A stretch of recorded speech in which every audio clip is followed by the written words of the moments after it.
been a troublemaker. I've been a late night player. I've been broke as a joke. I've been a money maker. I've been a record breaker. Taking credit as an educator. I've been known to spit the flows and make it shaky, shaky thing. Popping, locking, stopping, let it hang.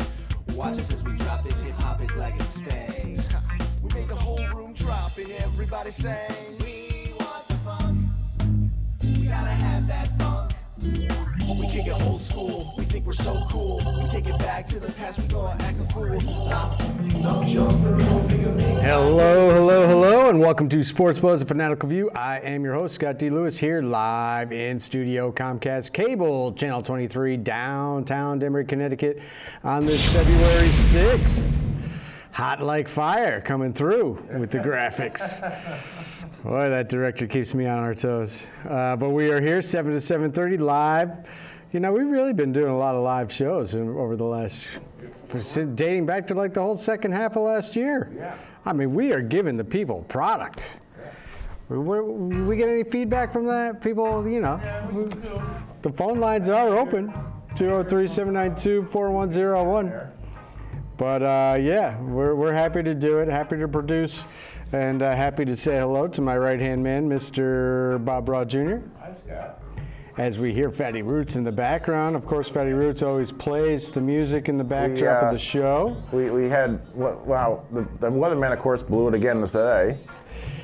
Weatherman too, yes, but I was going to mention, you know, Fatty Roots is our musical backdrop, Yeah. and the lead singer, my good friend, Mr. Mike Summers, is a big Chiefs fan. So you had to hear all the excitement did. during the game. I did. I was right next to him the whole time. He was having a good time, and he had a good finish. Yeah. After a lot of nerves. We were talking about icy mixed precipitation, all that stuff this morning. Yep. Delays. We got nothing. Well, yeah, I guess only like northern Connecticut Yeah. was cold enough. I didn't really see much in the radar when I was hearing some of that last night. Yeah. I was like, what are they looking at? I don't see rain and warm enough temps. We shouldn't complain because, you know, I know. since December when we had some of that snow ice, Right. January we didn't really have much of anything. I guess one storm. And now here we are heading into the second week of February. Yeah. Hey, Groundhog didn't see it, so. Groundhog says guaranteed Early spring. So maybe I didn't know that they could gauge like how much of a early spring, how much of a long winter based on his look. I thought that was funny this year that the headlines on that were like no doubt about it, guaranteed. Yeah. Does he come out and be like, no, this is definitely Yeah. it? I thought it was either he sees a shadow or he doesn't. Right. We get to gauge it that Either way, we still get 6-8 more weeks of winter. What the hell's the difference, really? I mean, basically. Yeah, that's true. So Bob's show, of course, by late on Tuesday nights at 9, Wednesdays at 12. The whole family's here, Bob. Yeah.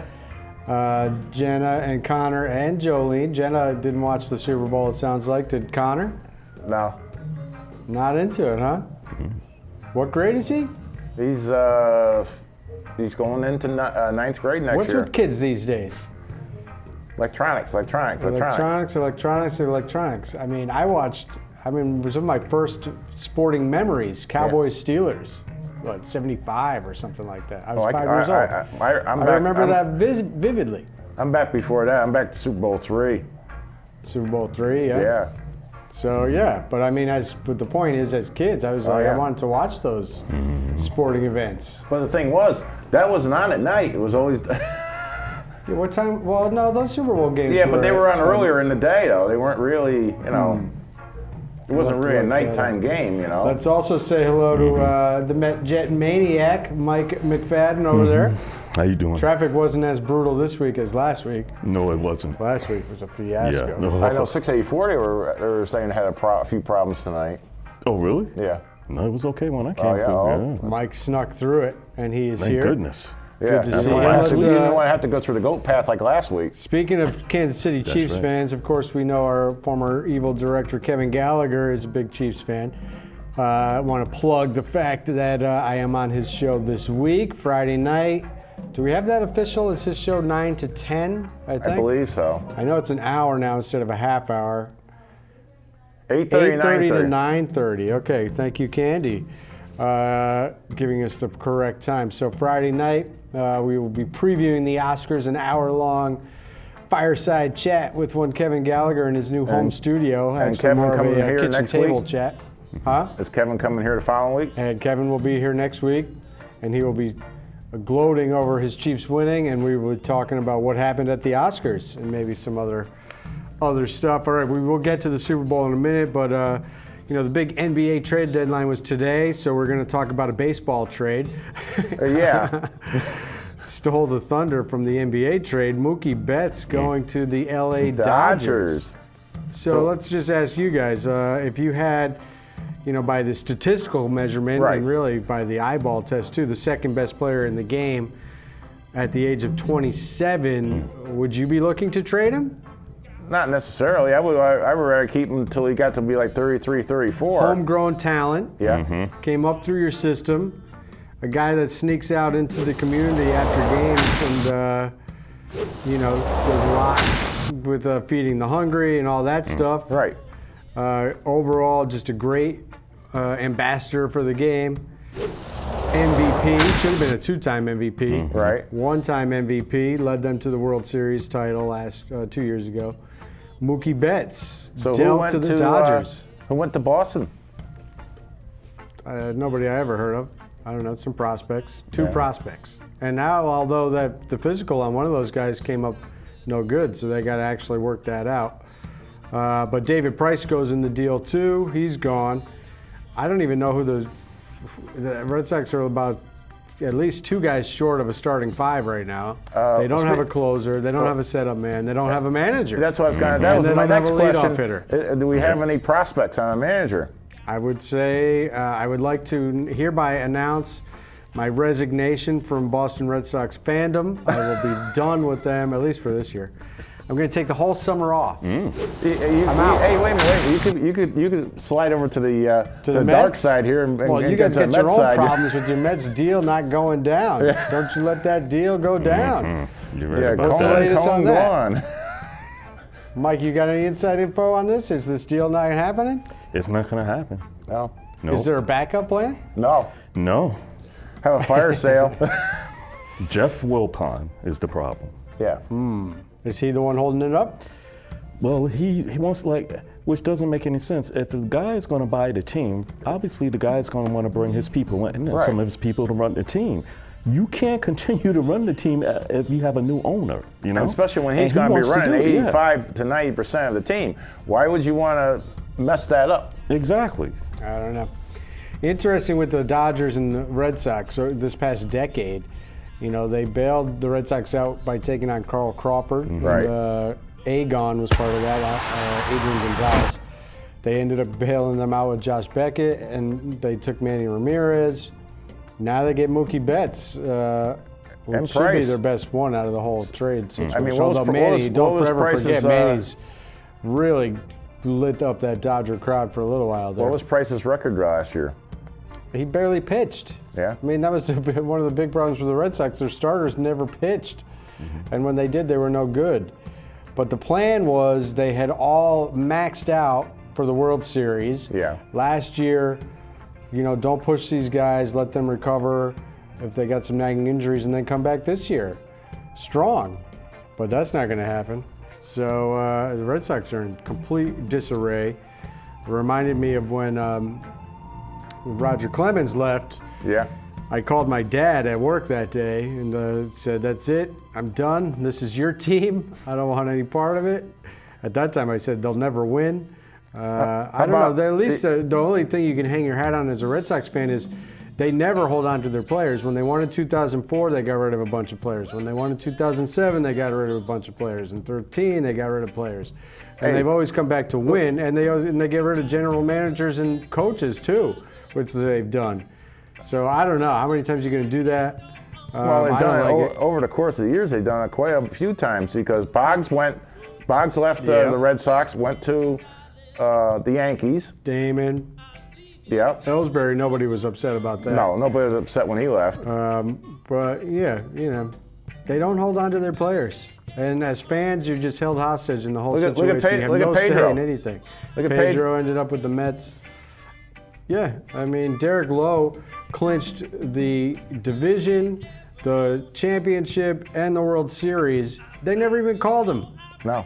And he was gone after that World Series title, the first one.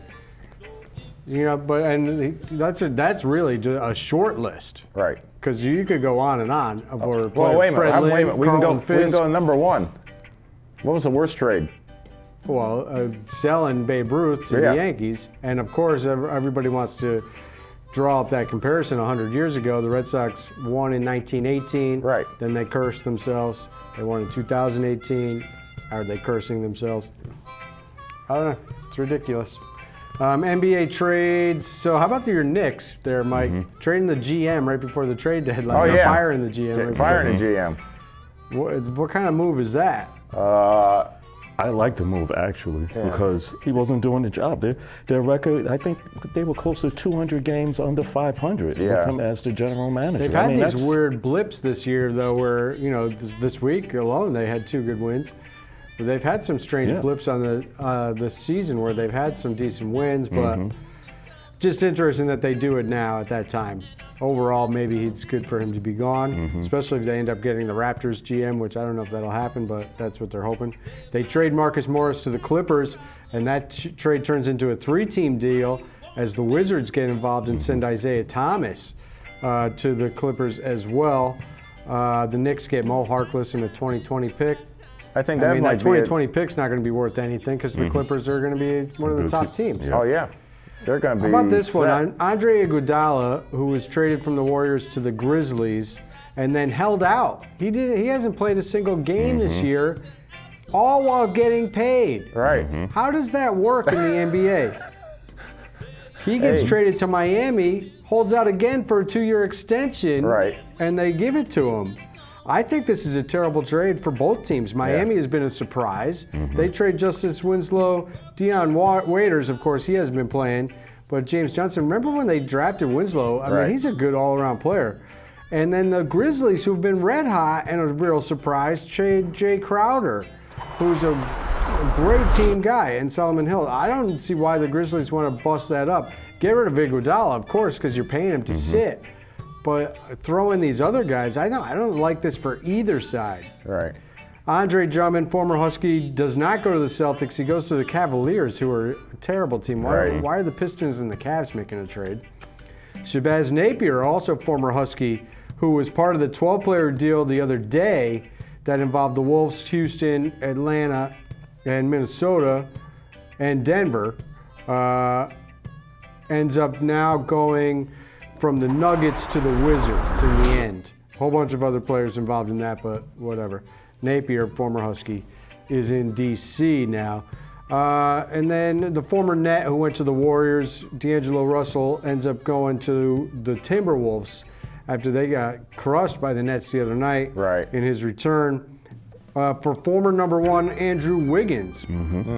That's interesting. And then I don't know why. I always like Glenn Big Dog Robinson, so I pay attention to Glenn Robinson III for that reason, I guess. But he ends up in the Sixers from the Warriors. There were some other names. Those are some of the ones that jumped out for me in the NBA. Were we surprised by any lack of action, anything? Do you think teams should have done more? I think that's probably the best the Knicks Lakers couldn't do anything. I couldn't see much else. Yeah, I mean, because everybody else is pretty well set. Yeah. The Rockets went smaller. The Lakers couldn't do anything. The Celtics didn't add anybody. Celtics have only played, I think, a total of 7 games this year with their top 7 rotation intact. Wow. No major injuries, but a lot of guys either with the flu, conjunctivitis, sprained ankle, a little bit sore knee. All guys that are going to be healthy as they go, but needing days here and there. So they've only played 7 games. So I'm doing a little bit more NBA. I mean, the Lakers didn't change nobody. Nobody. All right, so let's get to the big game. What did we think of the Super Bowl? Chiefs come back over the Niners. Yeah. Before the show, Mike, you were indicating you thought Niners blew it. Yeah. Bob, you agree? Yeah, because hey, you're up 20-10. Yeah. You never stop. You keep it going. because you never know when that fourth quarter is going to come up and bite you. Let off the gas on the offense, didn't have any real answers to keep things going momentum-wise for them on the offense, which even though they were getting even more turnovers and they stopped them in the third quarter and early into the fourth, defensively, they were on the field too much. Yeah. And eventually they get gassed and they get broken and they lose 21-0 run in the final 8 minutes. How about this? Kyle Shanahan, fourth quarters, as the offensive coordinator for the Falcons and now Yes. head man for the Niners, he has been outscored 46-0. Wow. You think he's sleeping at night? Wow. That is brutal. Yeah. Is that even possible? 46-0. Whoa. So Mahomes gets the MVP. He played poorly, one of the poorest games. And I think when you say he played poorly, that's where you have to give the Niners. Far too often, when things are analyzed, nobody's looking at what the other team is doing. Right. I mean, the Niners played tremendous, and they had him bottled up. He was uncomfortable. Even the passes he completed were underthrown. He never hit anybody in stride to catch and run anywhere. No long passes until that pass on, that was a 3rd and long, right? Oh, yeah. He went for a Hail Mary, basically, to get it downfield. Could have been a holding called on that play as Bosa came under on the inside and looked like he was held. Couldn't get to the quarterback, give him enough time to throw it downfield to Hill. So Mahomes gets the MVP over Williams, the running back, who had a good overall day and then sealed it with the big 38-yard run. 38 run. To really get the celebration going for the Chiefs' first Super Bowl victory in 50 years. Ends that drought. You guys are talking about that one play they ran with that interesting formation. 72 years ago. 72 years ago. That play was in 48? I think 1948. At the big house, you said? Yeah. Michigan. You remember who Michigan, did Michigan run it? Yeah. You know, I don't remember the team Michigan was playing. But it was a Michigan play? Yeah. Yeah. So Andy Reid, the historian, the guy who's always looking for an edge, looking for offensive opportunities, drew up a play that he saw in a game from 72 years ago. That's pretty good. Hey, you know, that's why you go back sometimes to. So we were talking before the show. What do you think? Shanahan didn't get conservative with the lead against the Patriots. He was Right. criticized for, going for it too much. Right. Maybe that played into his hands as he was possibly too conservative in the second half with the lead and his Of course, Niners. the interceptions didn't help either. Yeah. Jimmy G was efficient for a while, but not in the fourth quarter. No. And not when it mattered. He overthrew Samuel on that long pass that could have given them the lead back. So how about the calls? Well, So at the end of the the one call we were talking about, the delay of game. Game. That fourth down play never should have happened. That was a delay of game, and that ended the game. What about, so you can go maybe not totally in order, but the end of the first half, Right. that offensive pass interference on the tight end, I thought that was a ridiculous play, and I can't stand the announcers, everybody involved on TV. Oh, Joe Buck is cool. Well, they're such idiots. Let's just put it plainly.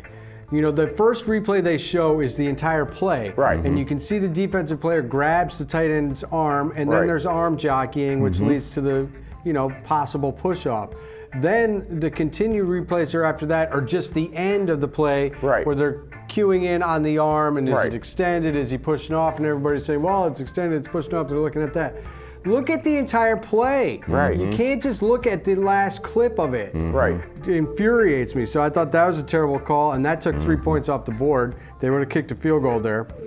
There was a couple bad spots. I know for one time they gave them a first down that wasn't even really looked at.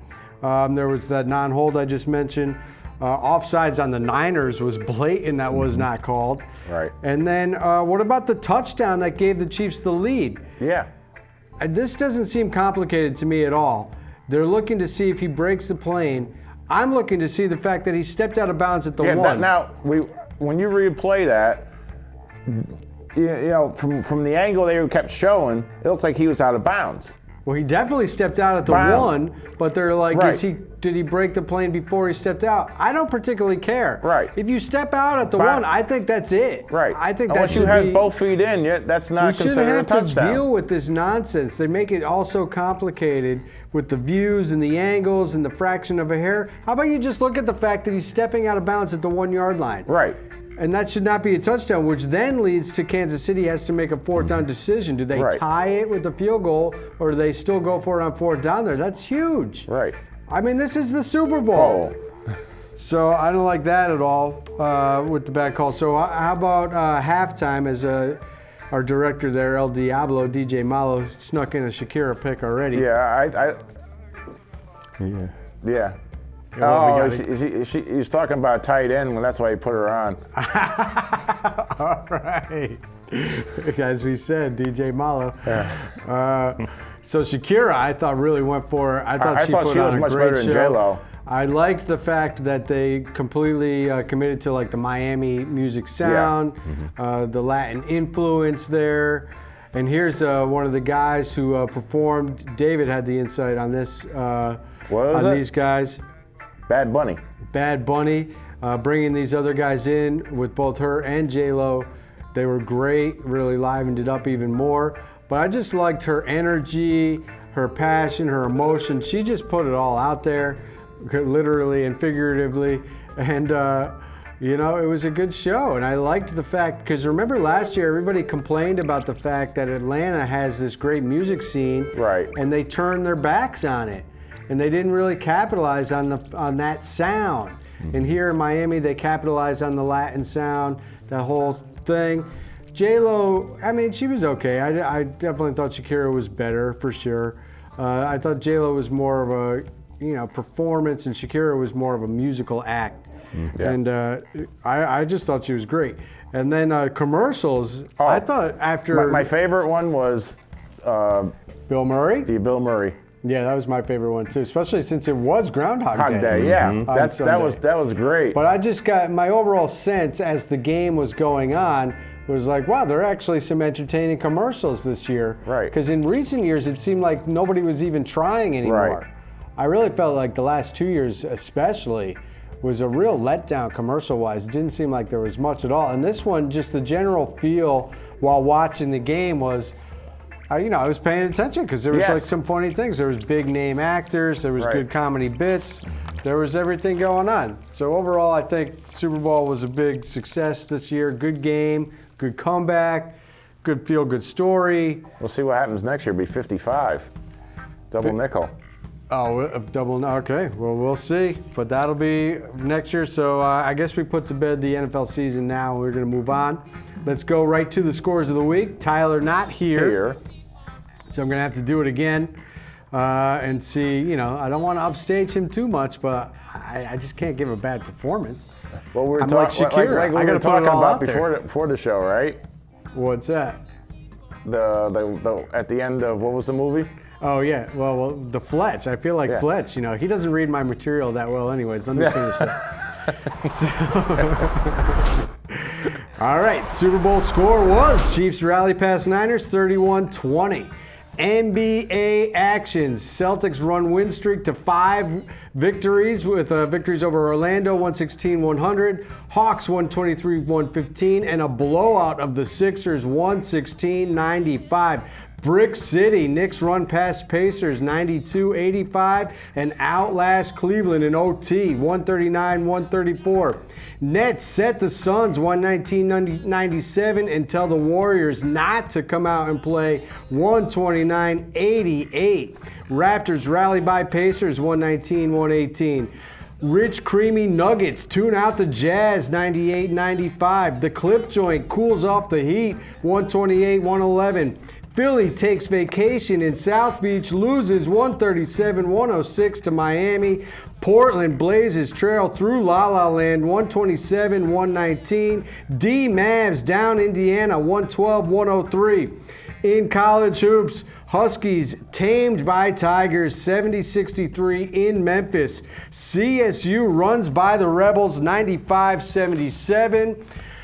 Number 19, Butler knocks off number 10, Villanova 79-76. Number 22, Penn State takes out number 16, Michigan State 75-70. Number 8, Seminoles keep Tar Heels down 65-59. Number 4, San Diego State moves to 23-0 with 80-68 win over Utah State. Number 11, Auburn knocks off number 15, Kentucky 75-66. And the number 4 Lady Huskies get blown up by number 3 Oregon 74-56 on the ice. Bruins go to overtime to beat Blackhawks 2-1. Rangers strike quick and 5-3 win over Maple Leafs. Islanders edge the Stars 4-3 in overtime. Canadians get shootout win over Devils 5-4. And the Penguins won up the Capitals 4-3. Scores from the week. College hoops, how about that Lady Huskies? First loss on campus since 2013. Yeah. Worst home loss since 2005. They lost at home in Hartford this year, which was the first loss in 98 games in a home game. They lost that one by 16 points. So they've been blown out twice this year, twice at home. Not good. Men are at Tulsa tonight. They can't finish these games. No. They were beating Memphis. I thought they outplayed Memphis. I watched a good part of that game.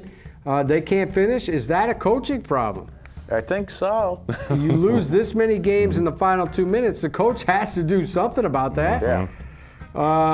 Baylor, Gonzaga are still 1-2. Kansas is 3. San Diego State is the lone unbeaten team at 4.